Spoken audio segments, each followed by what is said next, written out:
Good afternoon. It's Monday, the 6th of February 2017, just after 1 o'clock. Welcome to UK Column News.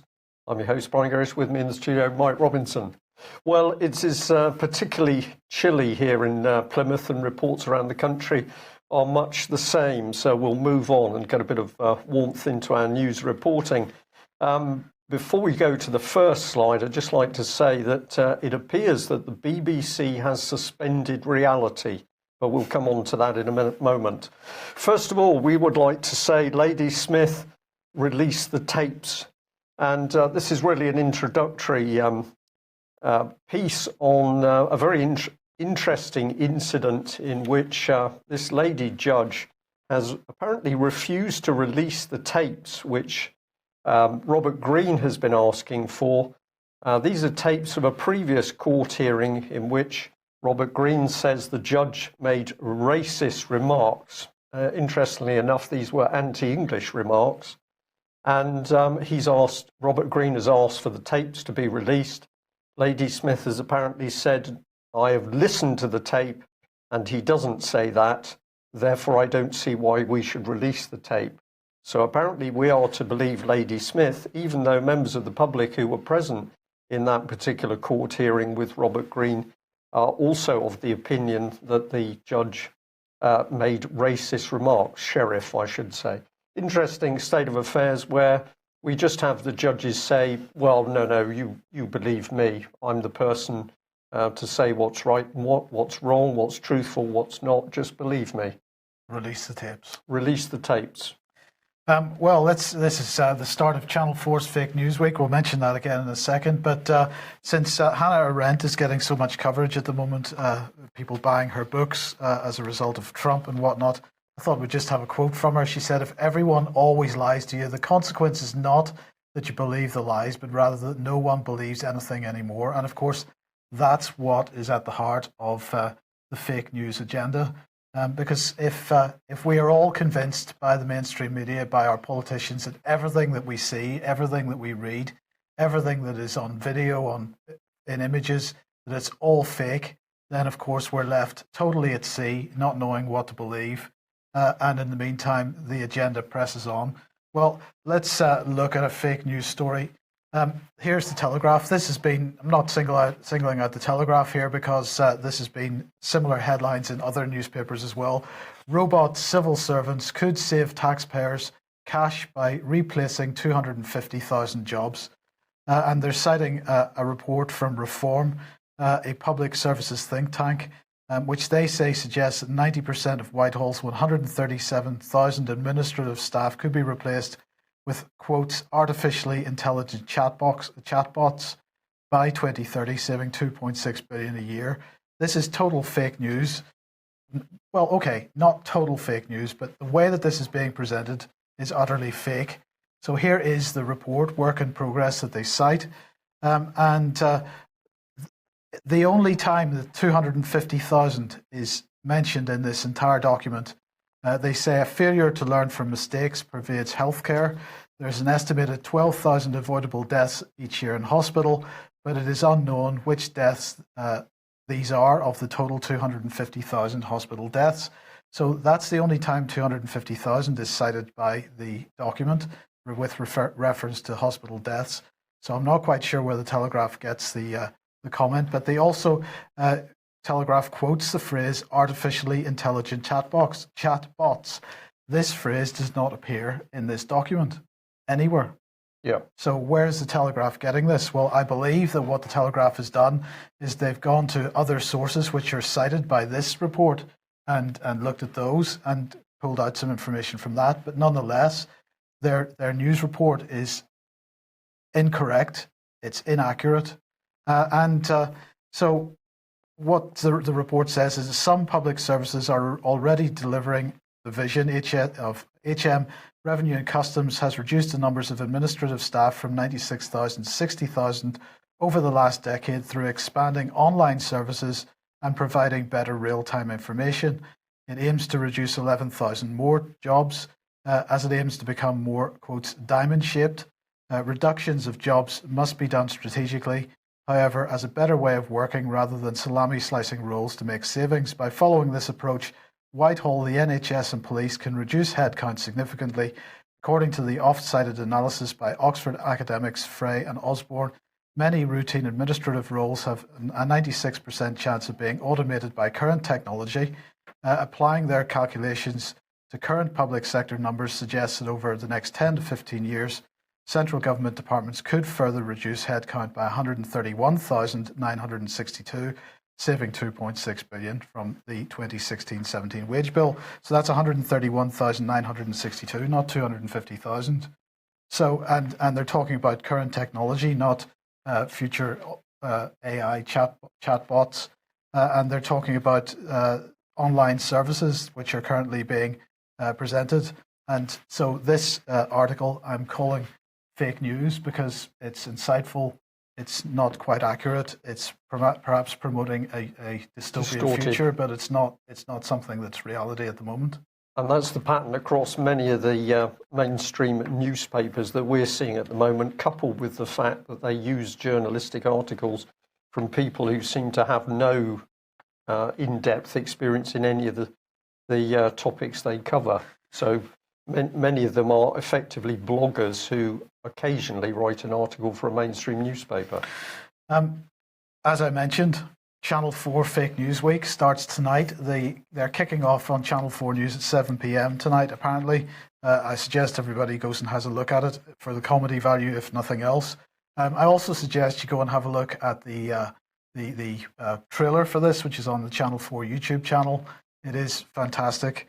And so we shall have a laugh at this later on. That's all I want to say about that. Well, it's going to be very interesting to see how that pans out. I've been having a little bit of a look at who Channel 4 uses to produce some of its documentaries, and I think there's a lot more information to come out there, Mike. Can we also add at that point that if any of our viewers and listeners can give us help by flagging up blatant fake news by the mainstream media, this is extremely important because, of course, this can be put into the government's very own inquiry into so-called fake news, headed up, of course, by an MP who's highly experienced, having worked at the spin machine and advertiser Saatchi and Saatchi. Well, here we are. The BBC apparently has suspended reality. I went on to the Reality Check website this morning expecting to find the latest from the BBC. But the latest date here is the 1st of February. Now, I did a screen reload of the web page. I later checked it again, and it would appear that at the moment that the BBC isn't checking reality anymore. I was intrigued by that. I wondered whether it was some mistake on the web page, so I went over to have a look at their Twitter page, and here it's February the 3rd. So all of a sudden, the BBC that was boasting this big team, anonymous team, of course, because the BBC wouldn't want to actually tell you who was checking for fake news, but all of a sudden, reality has stopped and there are no reports. I wonder why this could be, Mike. I think they're digging a hole for themselves that they can't crawl out of. I think this could be the case. And again, if we can say to UK Column supporters, if you can give us help with real examples, they must be real and evidence-based examples of where the BBC is fabricating the news, then of course we have a very good stick to beat this £3.65 billion propaganda machine with what is truth. Yes, well, Boris Johnson, our illustrious Foreign Secretary, is in Brussels at the EU Foreign Affairs Council, rather. And he said, this is fantastic, at the doorstep press conference this morning, he said, we will be doing a bit on Libya this morning, talking about the needs to unify the east and the west of the country, building on the Libya political agreement, seeing what we can do there to be more creative, whilst, of course, at the same time addressing the refugee crisis, the migration crisis. As you know, at Valletta, the Malta summit, Britain pledged another £30 million to help tackle that crisis, proving once again, as I never tire of telling you, that we may be leaving the EU, but we're not leaving Europe. We remain absolutely committed to that joint endeavour. So there you go. This is being used once again to push forward with EU military union. But it was just the flippant way he was describing this. We'll be doing a bit on Libya this morning. So we bomb the hell out of that country. We destroy its stability. We destroy its infrastructure. And then we come back a little bit later and do a bit. Yeah, well, is this man mad, Mike? He's certainly incredibly dangerous. And why do we have to put up with this clown hairstyle representing the country? I personally find it offensive. This may be a little bit of my background, but I look at this man, for him to appear like that representing the country, he's actually taking the mickey out of the whole of the British public, in my opinion. Yes. Well, so what are they discussing? Well, they're also discussing Ukraine, of course, at this meeting. The council, which, of course, is chaired by the High Representative for Foreign Affairs and Security Policy, Federica Mogherini, because she's into everything these days, will discuss the situation in Ukraine. They're expected to assess progress on the implementation of the reform agenda. And, of course, they'll be hurling some bad words at Putin or something as well, undoubtedly. They'll be discussing Libya, as we mentioned. They're also going to be discussing Egypt because they want to bring forward EU-Egyptian relations. They're specifically discussing migration, counter-terrorism, and then they're also talking about the Middle East peace process. So that's all good stuff. It doesn't fill me with a lot of confidence, though it has to be said. No. And in the meantime, of course, the war that nobody wants to talk about, that is Yemen, continues. And at the end of last week, mid to the end of last week, we had this report of, what was apparently Donald Trump's first foray into Yemen.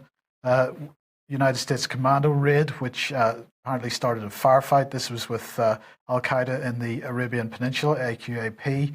The Americans, although they didn't admit specifically what had taken place, they said that civilians were likely killed in the raid. But that's all right because it was the United States that killed civilians in that case, and whereas if anybody else kills civilians in any other case, that's not okay. That's not okay. Yeah. But it's okay in this case. So it was one Navy SEAL killed, as many as 30 civilians, including 10 women and children. So there you go. In the meantime, 21st Century Wire reporting this morning that a Yemeni missile has struck Riyadh in Saudi Arabia. This is according to 21st Century Wire sources in Sana'a, who are confirming that reports of a Yemeni ballistic missile striking Saudi Arabia are true. And this happened on Sunday evening. And they're saying that back in late October, regional news outlets reported that Yemeni missile had struck near Saudi's second city of Jeddah, while the Yemeni army and popular forces had launched a 12.5 meter long Borken 1 ballistic missile from Sada province, landing in at a Saudi airbase at Jeddah. But they've now apparently also hit the Saudi capital. So no doubt there'll be even more bombings from Saudi in the coming days. It's a very interesting story. I think there's some more reporting to do on that as to who's got what technology and who's capable of that. Well, to be honest, I think it's a bit similar to what happens in Israel. You know, Israel sends weapons over with white phosphorus and so on, and the Palestinians are firing containers full of whatever they've got available, and that's a similar situation here, as far as I can see. In the meantime, Donald Trump in trouble as usual, so he was giving an interview to Bill O'Reilly on Fox News just before the Super Bowl, and they were talking about Putin. And Trump said, "Well, I do respect him. I respect a lot of people, but that doesn't mean I'm going to get along with them." But he said he did respect Trump, and Bill O'Reilly said, "Well, but he's a killer." And then Trump responded by saying, "Well, there are lots of killers. We've got a lot of killers. What do you think? Our country is so innocent." So he's perhaps talking about Hillary Clinton there, Barack Obama. But this didn't go down too well. Trump also said, "Take a look at what we've done. We've made a lot of mistakes." Well, the usual suspects came out and criticized him for it. Mitch McConnell, Senate leader, said, "I don't think there's any equivalency with the way the Russians conduct themselves and the way the United States does." Putin is a former KGB agent, a thug, not elected in the way that most people consider a credible election. So that's incredible. Apparently, we can't compare the democratic American leadership with a killer like Putin. Okay, well, that's interesting, Mike. Of course, all this sort of information comes from a variety of sources. We'll come on to that in just a couple of seconds. Before we do, here's the question. Would you let this man teach your children? Because he's going to be teaching your children. And this is Mr. Martin from the National Cyber Security Service.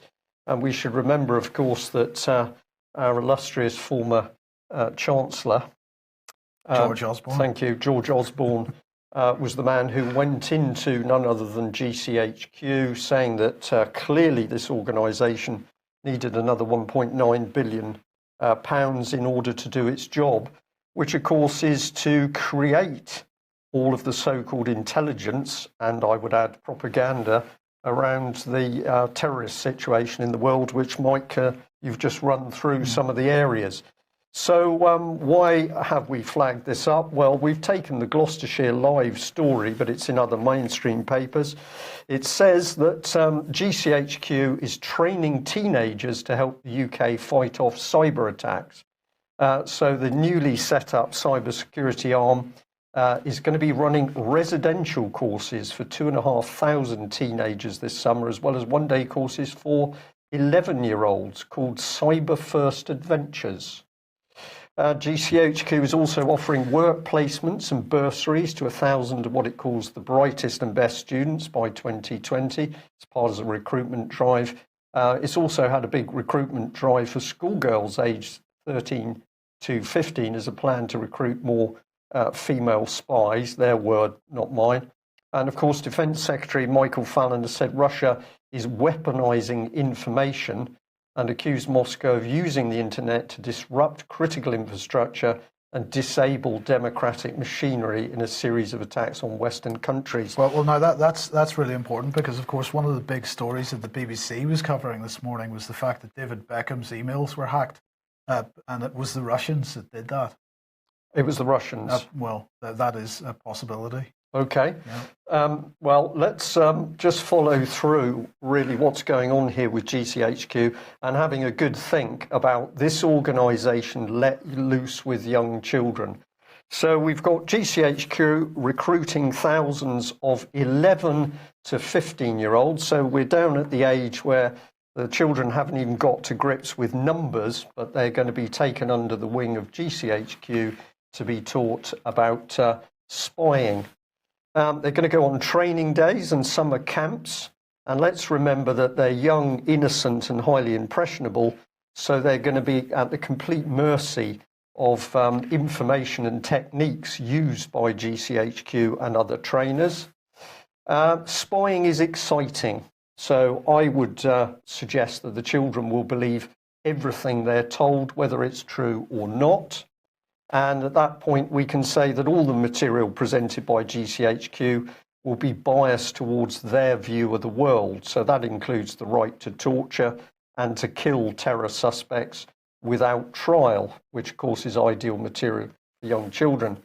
And then once they've been indoctrinated into the government GCHQ view of the world, these youngsters will then help ramp up the fear of terrorists, even though that many of these terrorist organisations were created with Western funding and arms. And then what are they going to do? Well, the children are going to go back and report what they've heard, and they're going to believe that they need to report what they see and hear. So these children will now become the UK Stasi children, spying on family, friends and neighbours. So that what you've done is started to train young children to be, I've called them unwitting agents of the British state. And then on the return to their schools and colleges, they're going to spread what they've been told, seen and experienced. So it's not just the thousands of children that GCHQ get their hands on in the first place. These children, of course, will go back and easily convince their peers of what they've been told. And I'll end by saying we should remember, of course, that GCHQ is a common purpose trained organisation itself. Unbelievably, political charity Common Purpose has been in training GCHQ. And of course, one of their techniques is NLP, neuro-linguistic programming. Is GCHQ going to be using reframing techniques on these young children? I think, Mike, this is one of the most dangerous plans that I've seen. This is clearly deliberate. It ties in with the government's big society agenda, where, according to the government, David Cameron and Eric Pickles in particular, they said that they were going to train hundreds of thousands of young British teenagers to become part of this communitarian big society agenda. So anybody who thinks at the moment that David Cameron's big society has died, absolutely untrue. And now we see GCHQ pulling in innocent children to be reframed, and I would suggest in some most dangerous views of the world. Okay, quick advertisement. Vanessa Bailey will be back in the UK on the 17th of February, which is Friday week. 7 to 9 p.m. She'll be in Bristol at the Ark. The talk is Fall or Liberation, an unravelling of BBC fake news. Please get along to that if you can. We understand there is going to be an attempt to disrupt that event. So perhaps if we can get as many people along to that, would be pretty good. For polite, well-behaved support. Absolutely. And of course, Vanessa absolutely deserves that for all of the extremely hard work she's done and the risk she's taken to get the truth out of Aleppo, unlike, of course, the BBC and other media channels. Yes. Now, the Queen, hip hip hooray, because this is now she has now become Sapphire Jubilee year has begun. This is fantastic, isn't it? She has had a new portrait done. That's not it on screen. But the new portrait shows her at the age of 90 wearing a necklace made of 16 large oblong sapphires surrounded by diamonds with a matching pair of drop earrings. So I'm delighted by that. I'm really pleased for her. And Theresa May had some wonderful things to say. She offered congratulations, hailing the Queen as truly an inspiration to all of us. She said, "I know the nation will join with me today in celebrating and giving thanks for the lifetime of service Her Majesty the Queen has given to our country and to the Commonwealth." And she said it was a testament to the Queen's selfless devotion to the nation. Does that do you find empathy with that sentiment, Brian? Not particularly, because I believe that the Queen did nothing as the country has been handed over and our constitution handed over effectively to the European Union. This is the mediatisation which she accepted. Well, so I'm not a fan, I have to say. Among other breaches of our coronation oath, of course. Now, the last Queen, who by coincidence was born on this day in the 17th century, to the last Queen to withhold royal assent from a bill of Parliament was Queen Anne, who died under potentially mysterious circumstances, by the way. But anyway, I just wanted to mention that because this would have been her birthday today. And it seems like a bit of a coincidence that these two events are happening on the same day. Okay. But perhaps Queen Elizabeth should take some inspiration from Queen Anne and do something about some of the unconstitutional and treasonous activities of... I don't think there's any chance of that, No. Mike. If we wanted to be at all sympathetic, she's an extremely old lady. All of her advisors have been pro-EU. All of her close personal secretaries have been pro-EU people. And of course, the agenda is still that EU integration. So she's been effectively pushed off to the sideline. Personally, I do believe she has betrayed this country. Some people don't think that's the case, but the minimum is that she's not going to lift a finger. Duke of Edinburgh is not going to do anything. Charles, well, when he is on the planet, most of the time he's still La La Land. But when he is on the planet, he's not interested in this nation. He's got other more important things at mind, supermarkets in Cornwall. So I don't think we're going to get any help from any members of the royal family. Okay. Nothing wrong with the royal family, just the wrong family that's in the post at the moment. Yes. Well, let's get on to important news. I tweeted out this image. I've got an extra bit of the caption at the top. Of course, this is Madonna. And I had juxtapose that picture with a Muslim lady. And my point was that on the left we have the BBC pushed pop culture, and on the right we have modesty. Well, I've now added to that West subverts with Gaga Super Bowl satanic porn. And for those who aren't aware of it, the Daily Mail apparently thinks that Lady Gaga's performance at the Super Bowl was so important it should have more news coverage than any other single topic. And if you think I'm joking, I've just taken a small clip of video.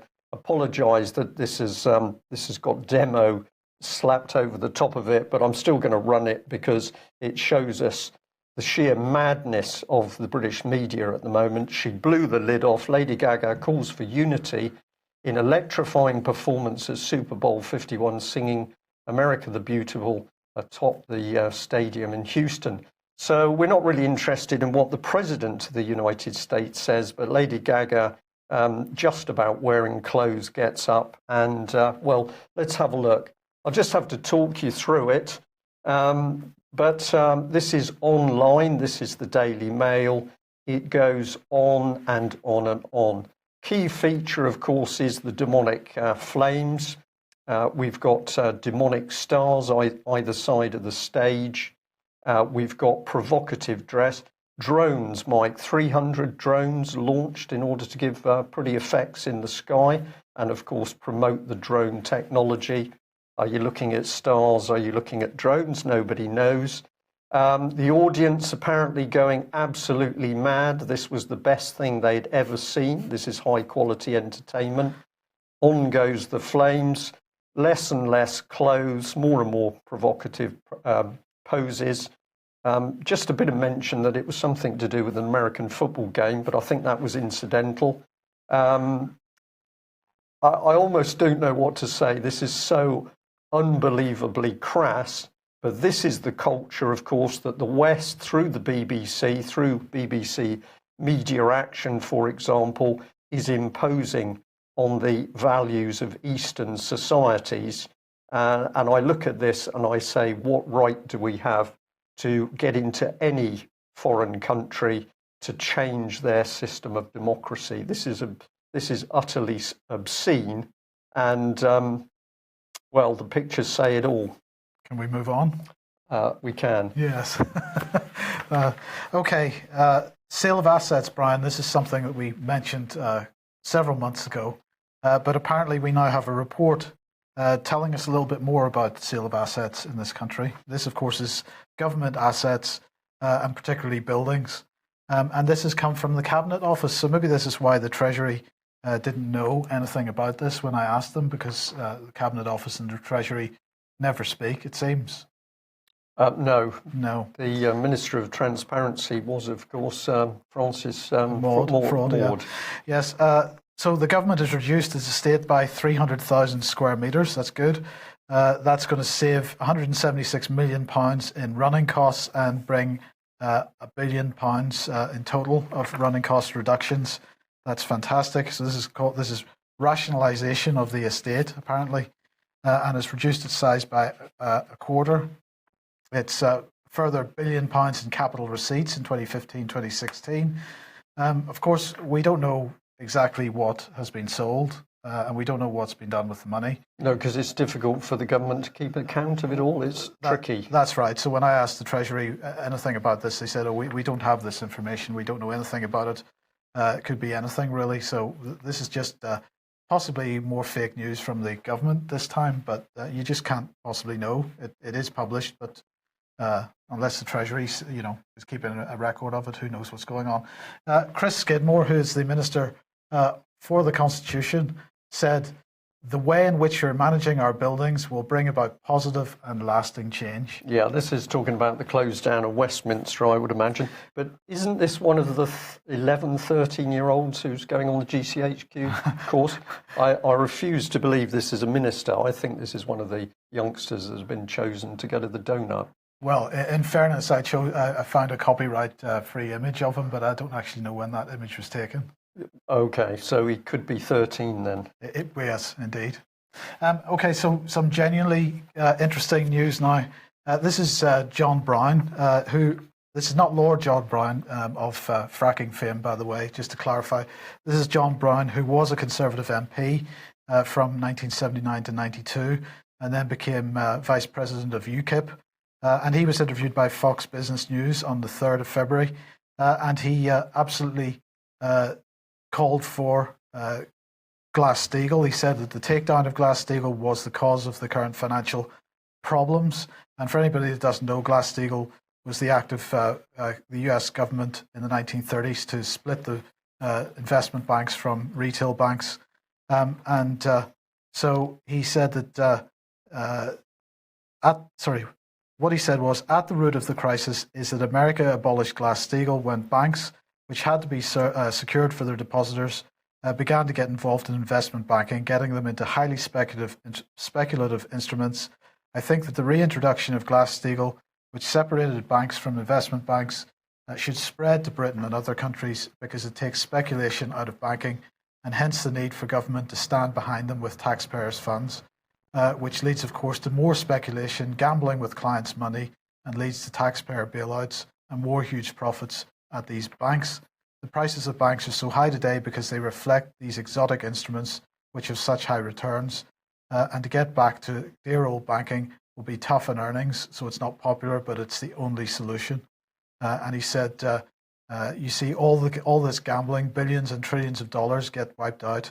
It's disastrous for families. There has to be a strict division of these industries. I'm for deregulation, but the crisis is entirely due to the fact that Glass-Steagall was abolished. So I suppose what he's saying there is that the investment banks should be free to do as they please, but they should not be impinging on the rest of us as they do it. In other words, it's their risk, not ours.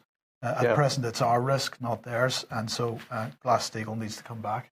Indeed. And if we were issuing money as credit, we would be taking some of the power away from those investment banks, I would imagine. Okay, well, the government's big lie, of course, is there is no money created from nothing, but the British government says we don't have any, and therefore we've got to sell off public infrastructure, which Mike's just covered. And the next big hit, of course, apart from the NHS, is the military. Well, very interesting that front page of the Sunday Times over the weekend was this, revealed the huge gaps in UK's defences. It said that Type 45 destroyers, these are advertised by the British government as leading world-beating advanced ships, but apparently they sound like a box of spanners. That's the language used in this article. They are so noisy they can be detected 100 miles away by submarines. The Type 26 frigates, somebody came up with the idea to get a Chinook on board them, which meant they could use them to launch and recover SAS units. Well, that's resulted in a huge cost overrun. So instead of 13 of these ships, they're saying, well, we might order 8. The Army's Ajax light armoured vehicle, apparently too big to go on the RAF transport aircraft, so they have to sort of disassemble bits of them in order to squeeze them in. And I was intrigued to see that former Admiral First Sea Lord Sir Mark Stanhope said that to design a quiet warship was very expensive. You design noise quietening into warships that are designed to detect and track submarines. We never designed the Type 45 to be a quiet warship. This is, I want to use the B word, Mike, but I'm not allowed to do it on this this program. This is utter rubbish coming out of this man's mouth and being printed by the paper, because the noise quietening, well established, it's easy to do most of it, it's cheap. There's no big technology going on here. So what is he talking about? But it's like saying, well, the British is producing a car now, but it's as noisy as if it was a 1973 whatever. This is complete nonsense. So here's the man, and we found a little video clip of him talking about the last Strategic Defence Review. This is back in 2010, and it's very interesting to hear what he says. It was a decision made collectively that it would be the Tornado that we keep, not the Harrier. That leaves us, the defence as a whole, with the challenge of not transferring the capability of carrier strike from our current aircraft carriers to our new ones, but there's a gap. We must pull through some expertise to feed the growth path for our new aircraft carriers. So I'm intrigued with this language. We've got this meaningless new speak. We don't have any operational carriers. We're getting rid of good aircraft. We're not going to be able to keep the expertise. We're going to go grovelling to the French to help us train the flight deck crews and the expertise. What is this man on? I don't quite know how to explain this, but you listen to what he says, you watch his mannerisms. What is this man on? There's something wrong with these senior officers talking complete nonsense. And of course, what he's agreed to, he didn't resign, he didn't make a big fuss in the press. He simply agreed for there to be this gap, huge gap in UK carrier operations. And of course, we still don't have the F-35, if we get it at all, after Mr. Trump has trimmed the cost down. So I'll just bring you on to David Ellis of Strategic Defence Initiatives, because in his paper, there's mention to Mark Stanhope, because it turned out that he had been, following the Strategic Defence Review, he'd been meeting with the French to develop joint British-French military doctrine, shared training, equipment and technology, and a common supply chain.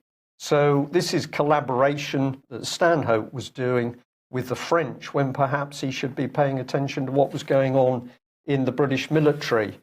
And it's only the UK column that has shown this trail of treason from David Cameron and the Conservative government, going back to October 2009, the start of these dirty closed-door discussions with the French, hosted by the charity, the Franco-British Council, and these were the backdoor meetings at which it was decided to cut back the size of the British military in order to help ease UK forces into the European Union integrated military.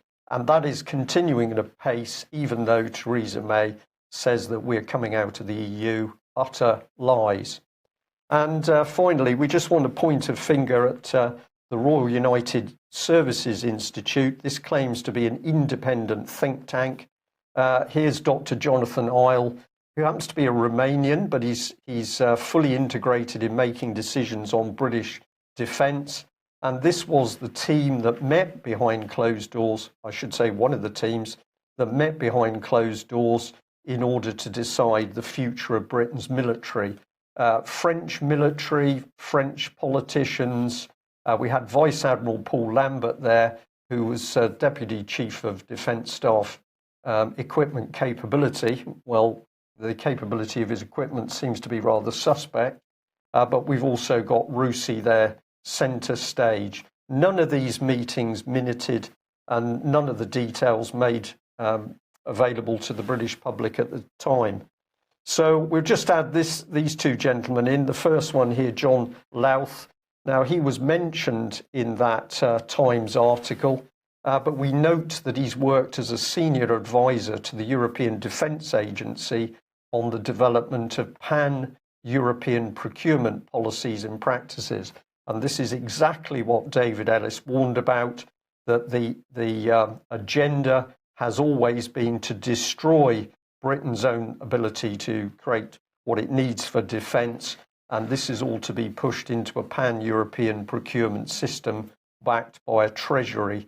Unbelievably dangerous moves. And of course, complete treason by the Tory party. This is another senior gentleman mentioned in the article. He was a lecturer. He is a lecturer, which I think is a former teacher. I've called him a teacher.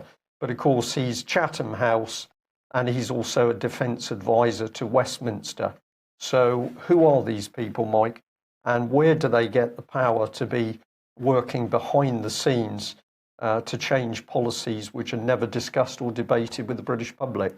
Well, this is the question. This is the central question of much of our discussion over the last few years on the UK column about the changing nature of governance in this country and the fact that we're changing from what was at least purportedly a representative democratic system where MPs represented the views of the people, to a participatory democratic system. But of course, most people, when they hear the term participatory democracy, they think that everybody gets to participate, everybody's voice is heard, everybody votes on everything. This is not the style of participatory democracy we're talking about. What we're getting is a form of democracy where charities such as RUSI and other vested interests, Common purpose, participate, and the rest of us don't. So the relationship is they participate, push policy into government, and government then represents that policy to us. They sell it to us as if it's something that we want. Yep. It's not. It's a bunch of vested interests with foundation funding pushing forward an agenda which generally is not communicated to the general public. Yeah, by stealth, it is treason. Usually the policy comes in by salami slicing, a step at a time, or as a very elderly German lady said to us many years ago in Bournemouth, that this was how the Nazi Party established power in Germany. It wasn't a big rush, she said. It was like the drip, drip, drip of an anaesthetic. And if we look at where the Tory party is moving in Britain today, it's quite clear that what is being installed is effectively a fascist state. It has some variations. Communitarianism is perhaps a useful description. But the future at the moment, if we allow this to happen, is very serious indeed. That's it for today's news. We'll end on one piece of good news, and that is that we had brief communication with the Doherty family over the weekend. We now know that they are safe and reasonably well, still, of course, immensely stressed as they still have no proper contact with their children stolen by the British state. But we are pleased to report that they are safe and well, and we will give further updates as soon as we're able. We'll have an article up in about an hour's time where we're basically showing the communication from them, so everybody will be able to read that. Excellent. Okay, thank you very much for joining us. Don't sit there and worry. Do something. Get out, challenge your MP, talk to your local media people, write, email, shout, talk, because it's exposure that takes the lid off what's happening. Thanks for joining us. Bye-bye. Bye-bye.